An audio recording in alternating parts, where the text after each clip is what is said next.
Hello and welcome to From the South. I'm Alejandra Garcia from teleSUR Studios in Havana, Cuba. We begin with the news.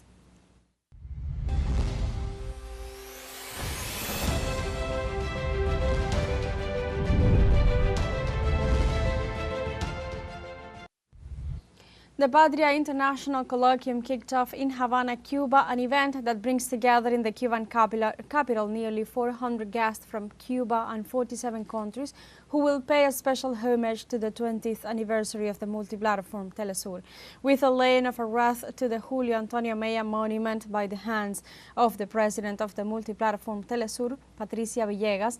The fourth edition started at the University of Havana, the main venue of this event. Under the premise, "We are people's waving networks," the event will be held from March 17th to March 19th, aiming to explore how power is transformed in an interconnected world. Until Wednesday, attendees will participate in conferences, panels, and workshops to discuss the unprecedented possibilities of social interaction in a context marked by the rise of misinformation, hate speech, and manipulation. In upcoming segments, we will have first-hand information with our correspondent in Havana, Belén de los Santos.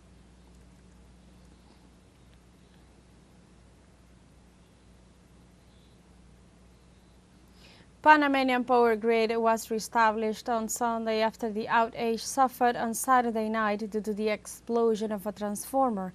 On a press briefing, the National Authority for Public Utilities explained that after an exploratory visit to the Pan AM thermoelectric plant in the Chorrera district, they confirmed that the blast left no human losses and no injuries. The visit served to corroborate the cause of the power outage. Administrator of the National Authority, Selmar Rodriguez, informed that an investigation will be opened Monday to know thoroughly the event's causes.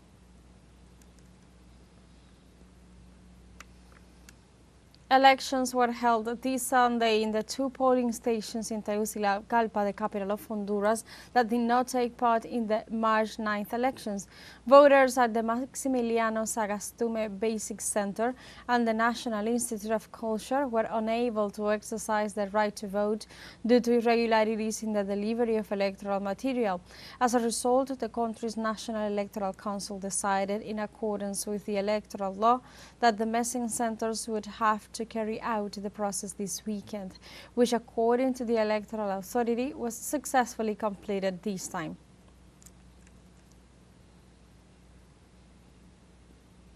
In Guatemala, the people of Ixcan Quiche are dismayed by the death of 3 firefighters who defend the right to health of the marginalized.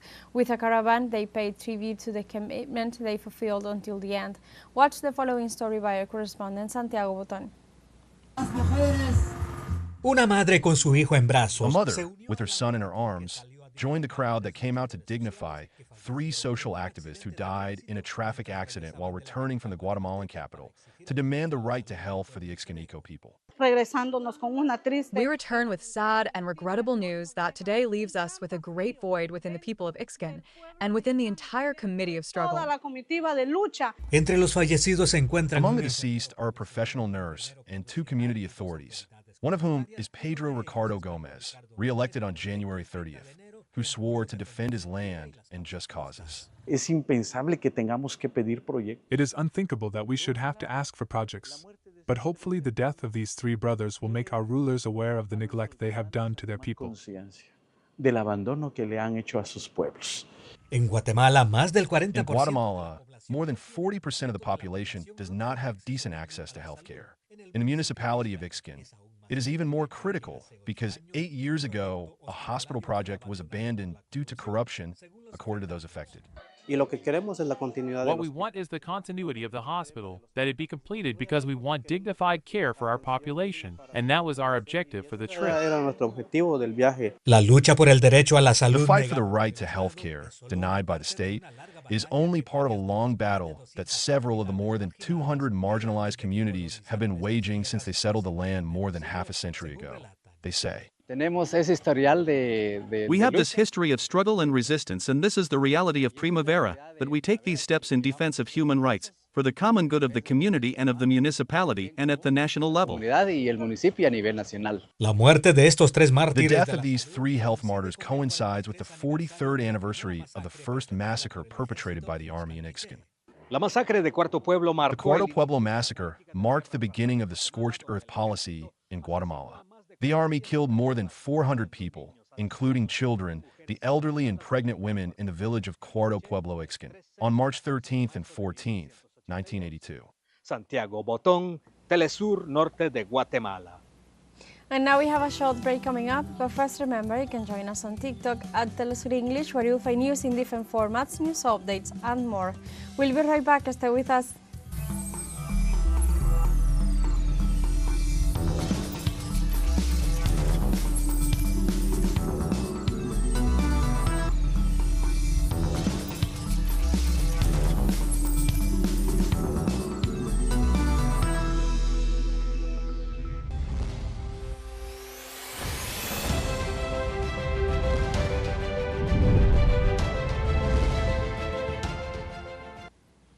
Welcome back to From the South, and join us as we go back to the Patria Colloquium as we contact our correspondent in Havana, Belén de los Santos. Hi, Bel. What can you share with us at this hour? What are the updates on this event? Andra, exactly as you were saying, we continue here in the 4th edition of the Patria Colloquium in Havana, Cuba, precisely in the University of Havana. And the colloquium is underway. The conference have already started. Just right now, well, as we were saying, this is also the 20th anniversary of teleSUR, so there's a lot of conferences, a lot of discussions that have to do with this legacy. We're just located right now specifically in the part of the exhibition that honors those 20 years of work. President of teleSUR, Patricia Villegas, also just gave a conference on the challenges of this past 20 years, and there's been a lot of debate about what this really means, and also this colloquium as an opportunity to think about the media platforms and the challenges, but also the possibilities of building new technologies from the global south that really allow for these discussions, that really allow for a counter-hegemonic media production. So at this moment, because we know that we have guests from over 47 countries, and at this moment we are joined by Rob Lucas. He is from England. He's the publishing director of the New Left Review. So thank you so much, Rob, for joining us. And I would like to ask you, in this event, one of the main discussions has to do with the possibility of building new technologies, sovereign technologies. How does that come into play in this global scene? Well, I think fundamentally at the moment we're faced with a technological environment on a global level which is extremely centralized, and that's been the case increasingly over the last quarter of a century or so, particularly with the rise of the web and then Web 2.0 onwards, the social media platforms and so on, massively centralized the data and all of the computing power in general, and that kind of undermined previous visions of an egalitarian social kind of web or internet, and it's become increasingly hard to see how we can kind of push back on that terrain. And these platforms, in many ways, they're hostile terrain for us. So for me, that's the fundamental question that needs to be thought through. Historically, the kind of egalitarian answer on the technological level in terms of software and so on was free software that users could edit themselves, change, download freely, share freely, use as they wanted. But when things are being run on someone else's server somewhere, that freedom is in question. It's not clear what it means. So I think what we need to be thinking about is how we can establish infrastructure, an alternative infrastructure, which makes those things meaningful again. And that's where, possibly places where you do have left parties, movements, unions, etc., of some scale, they can be doing things which reinforce the development of popular sovereignty or national sovereignty. It works at different levels, at the level of technology, as a basis for other kinds of media. Okay, so We were saying that in this colloquium we have representatives, we have over 400 guests and representatives from 47 countries, and a lot of what is happening here has to do with that networking, from that sharing of experiences also, of different forms of media outlets, different forms of ways of covering, well, very significant political scenes and very different political scenes as well. How does that networking and the sharing of experience contribute, or could it contribute to this possibility of hopefully in the coming years being able to build those sovereign technologies? Is it in that exchange that we find that possibility? Because many of the regional blocs, for example, have been talking about the importance of developing its own sovereign networks. How do you see that? Well, I mean, in terms of the question of countries and blocs developing sovereign technologies, of course, there's, if you know, within the frame of sort of Silicon Valley thinking and so on, one could imagine that there would be like a local version of Silicon Valley in every country, right? But probably that's never going to be a realistic possibility. It's not really going to work. But what you do have with things like free software is something that's potentially universal. It's something that could be created by people in one place, shared with people everywhere, and so it can improve the sovereignty of people in one country and those in another country. It's not necessarily a kind of this country against that country or this bloc against that bloc kind of problem, and that's where in some ways there's something with a kind of what we might call an elective affinity with the traditional sort of universalism, egalitarianism of the left. And in my presentation here, I'm going to frame it in terms of a local tradition, going back to Jose Marti, where, you know, Cuban nationalism has always had this strange character of being also an internationalism or a universalism or a humanism. And in a way you could think about that in the same terms, promoting a kind of software and a kind of platform that can be shared globally by people in the global south and people elsewhere as well, can benefit people here and in all of those other places. It's not just about here. Excellent. So before we end this interview, I would like to ask you about one of the other topics that is up for discussion. Well, we really think the Patria Colloquium as a gathering, of course, of this leftist media outlet and really leftist movements that come together to think their own thought process and also a strategic plan and hopefully a collective plan for the years to come. So that means to say that our outlets need also be a place of the development and the creative development of thought that is also linked to all of those experiences that are happening here in the global south. How do you see that role, that interconnection between on-the-ground practices and the media outlets and the academic also outlets? How is that happening and how do we need to think it for the years to come?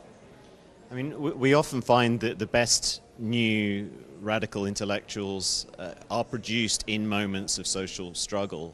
They tend to come in generational waves. You know, when there is a significant upheaval in a certain country, a wave of demonstrations or so on, it gives people a whole new experience where they see things clearly for the first time and they start asking questions and trying to theorize. And you know, 5 years later, they are significant intellectuals often, you know.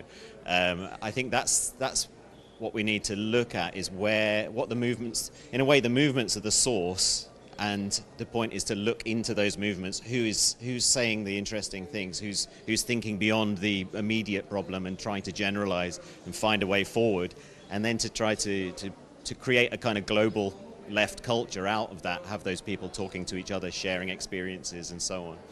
I think broadly that sort of thing, I think, is the role that left media can do to try to crystallize that kind of thinking and that culture. Thank you so much, Rob, for joining us here in teleSUR English. It's been a pleasure talking to you and also continue to think about these things that we'll continue to dedicate these years on those ideas. Thank you so much. Thanks. So, Alejandra, as we were saying, this is what is being discussed here, and a lot of ideas. Rob was just saying that a lot of this, well, intellectuals are actually formed in this dialogue, in this back and forth, analyzing and thinking about our very own processes here in the Global South. And we definitely hope that that is what is happening here today in Havana, Cuba. We will continue to bring you all the latest information, hopefully speaking to all the participants or many of the participants to really gather a little bit at least of what is happening here at Havana University. I go back to you, Ale, now. Thank you, El, and also Rob Lucas for all the information, the first-hand information, and we will keep in contact throughout the day and the upcoming days to know all the details of this event. And after this report, we have come to the end of this news brief. But you can find this and many other stories on our website at telesurenglish.net, and join us on social media. We are on Facebook, X, Instagram, Telegram, and TikTok as well. For Telesur English, I'm Alejandra Garcia. Thank you for watching.